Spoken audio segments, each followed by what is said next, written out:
گاهی زندگی آدم خراب نیست، اما دلش آرام نیست. همه چیز عادی است.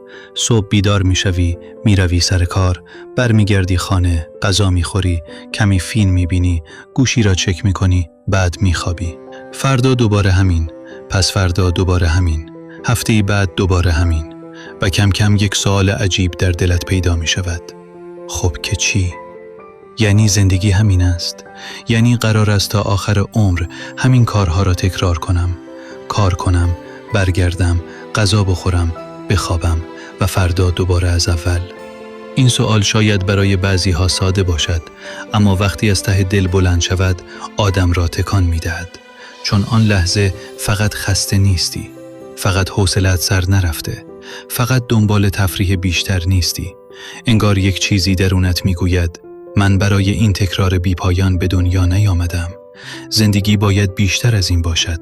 باید یک معنایی پشت این همه رفتن و برگشتن باشد. و از همینجا یک جور بیقراری شروع می شود. نه بیقراری معمولی، نه فقط غم، یک بیقراری عمیق‌تر. مثل این که دلت دنبال چیزی می گردد اما دقیق نمی داند اسمش چیست. گاهی این حس وسط خلوقی می آید. مثلا در میهمانی نشسته ای، دورت پر از آدم است. همه حرف میزنند، میخندند، از کار میگویند، از قیمتها، از خانه، از ماشین، از خبرها. اما تو یک گوشه دلت حس میکنی تنها هستی. نه چون کسی کنارت نیست، بلکه چون کسی نیست که بتوانی با او از آن سوالهای عمیق حرف بزنی. اینکه چرا به دنیا آمده ایم؟ خدا از ما چه میخواهد؟ آخر این همه دویدن چیست؟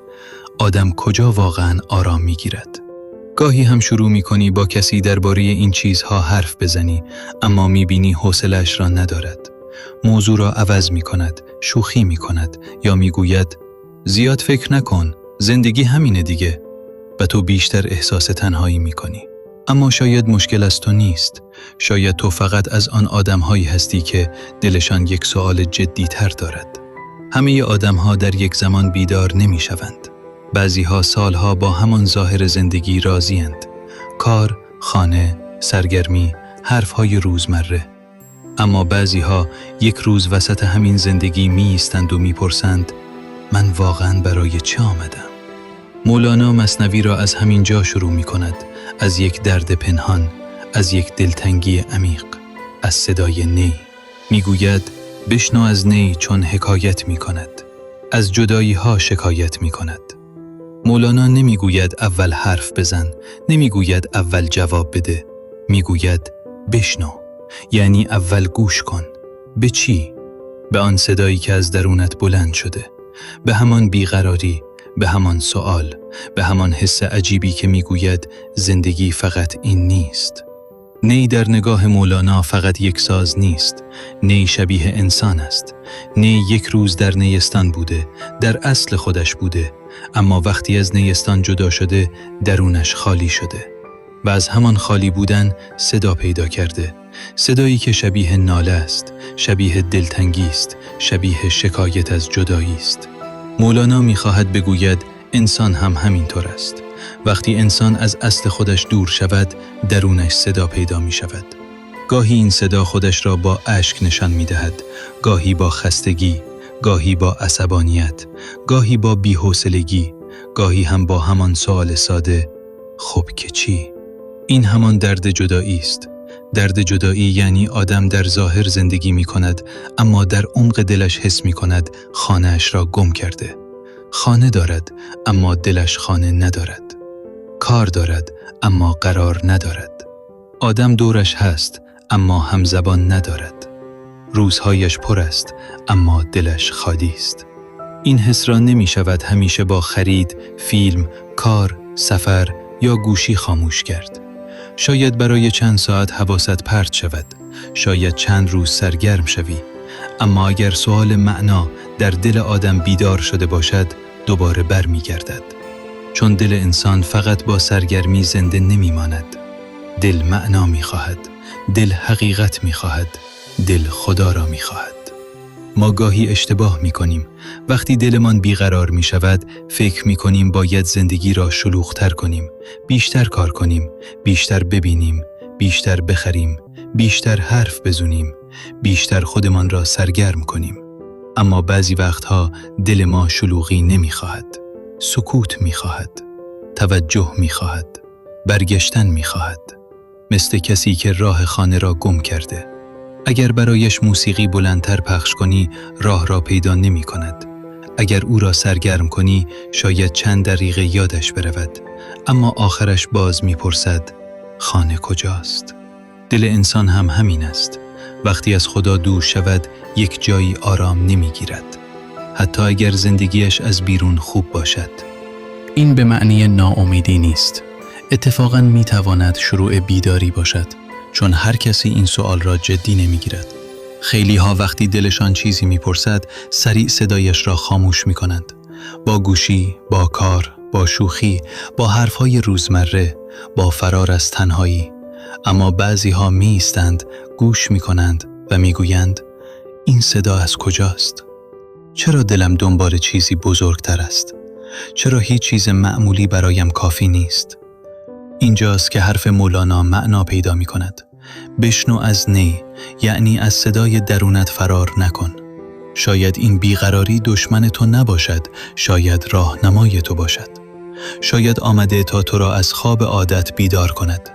شاید آمده تا بگوید تو فقط برای تکرار روزها ساخته نشده ای. شاید آمده تا تو را دوباره به سمت خدا برگرداند.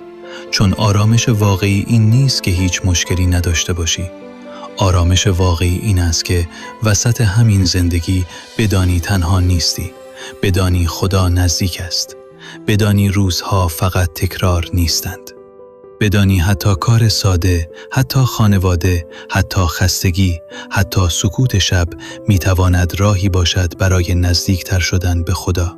قرار نیست برای پیدا کردن خدا از زندگی فرار کنیم.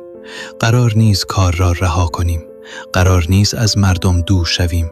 قرار نیست دنیا را نفرین کنیم. راهش این است که وسط همین زندگی دل را برگردانیم. یعنی کار کنیم اما فراموش نکنیم روزی دهنده خداست. زندگی کنیم اما دل را فقط به دنیا نسپاریم. خسته شویم اما بی پناه نمانیم.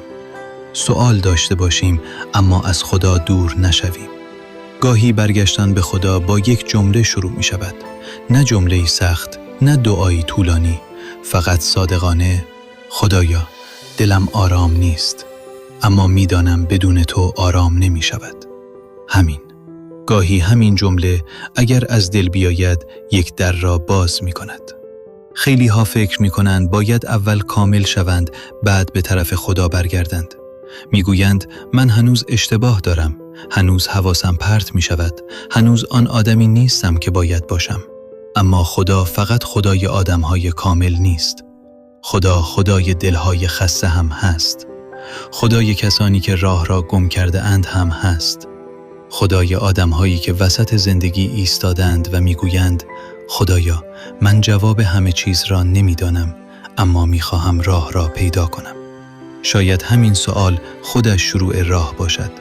شاید همون لحظه‌ای که با خودت میگویی خب که چی؟ دل تو دارد در تازه‌ای را میزند. اگر این سوال تو را به ناامیدی ببرد خطرناک است، اما اگر تو را به سمت خدا ببرد رحمت است. چون شاید خدا از همین سوال استفاده کند تا تو را بیدار کند، تا به تو نشان بدهد زندگی فقط خوردن و خوابیدن و کار کردن نیست. تو فقط برای گذراندن روزها نیامده‌ای. در دل تو نوری هست که دنبال منبع خودش می‌گردد و منبع آن نور خداست. پس اگر گاهی حس کردی در میان مردم تنهایی، اگر دیدی کسی حوصله حرفهای عمیق تو را ندارد، اگر دلت دنبال معناست و نمیتوانی با زندگی سطحی راضی شوی، زود خودت را عجیب و غریب ندان. شاید دلت فقط بیدارتر شده. البته این به این معنی نیست که از مردم بالاتری. نه، فقط یعنی در دل تو سؤالی روشن شده که باید با مهربانی و تواضع دنبالش کنی. نه با غرور، نه با قضاوت دیگران، نه با این فکر که بقیه نمیفهمند، بلکه با شکر. چون هر دلی که سؤال می کند هنوز زنده است.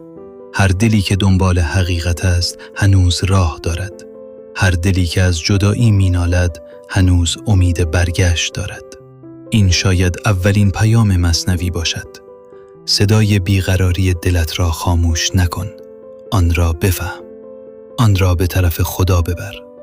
اگر دلت میپرسد زندگی یعنی چه، جوابش را فقط در شلوغی دنیا پیدا نمی کنی.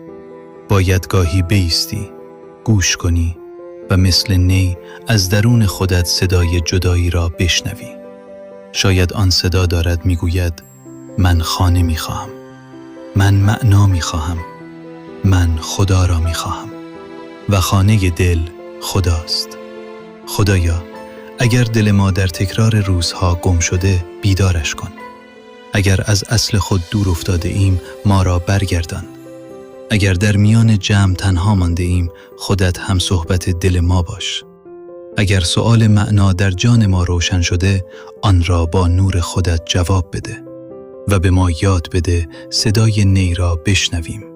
صدای دلی که از جدایی شکایت می کند، اما هنوز امید دارد به خانه برگردد.